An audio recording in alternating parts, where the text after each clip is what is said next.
Betting apps promoting కేసులో హైదరాబాద్ పోలీసుల విచారణకు విష్ణుప్రియ, టేస్టీ తేజ గైర్హాజరయ్యారు. వారి తరపున హైదరాబాద్ పంజగుట్ట పోలీస్ స్టేషన్లో Bigg Boss fame RJ Shekhar Basha వచ్చి వివరణ ఇచ్చారు. ప్రస్తుతం విష్ణుప్రియ, టేస్టీ తేజ షాక్లో ఉన్నారని, కేసు అంటే భయంతో రాలేదని శేఖర్ బాషా వెల్లడించారు.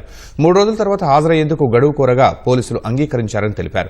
ఇక నుంచి ఇల్లీగల్ బెట్టింగ్ యాప్స్ వేటికైనా ప్రచారం చేయకూడదని బిగ్ బాస్ గ్రూప్ సభ్యులంతా నిర్ణయించుకున్నట్లు వెల్లడించారు.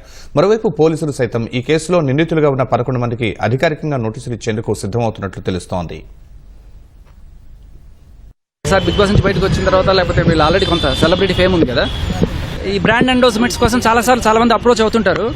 అప్రోచ్ అయినప్పుడు సరే కుక్కర్ యాడ్ చేయండి, ఆ మిక్సీ యాడ్ చేయండి ఇలా వస్తుంటే అదే టైంలో కొంతమంది ఈ బెట్టింగ్ యాప్స్ కి సంబంధించి అప్రోచ్ అయి ఉంటారు. అయితే వీళ్ళకి ఏది లీగల్ ఏది ఇల్లీగల్ అనేది కూడా తెలియదు. వాళ్ళు చెప్పేటప్పుడు ఏం చెప్తారంటే లీగల్ మేడం, చేసేయచ్చు మేడం, తప్పలేదు మేడం అన్నట్టుగా చెప్పేస్తారు. వాళ్ళు కూడా సరిగ్గా చూసుకోకపోవడం వల్ల చేసిన ఒకటో మేబీ 1.5 year బ్యాక్ ఏదో ఒకటో ఆ రోజు చేసినట్టున్నారు, దానికి సంబంధించి పెట్టినట్టున్నారు.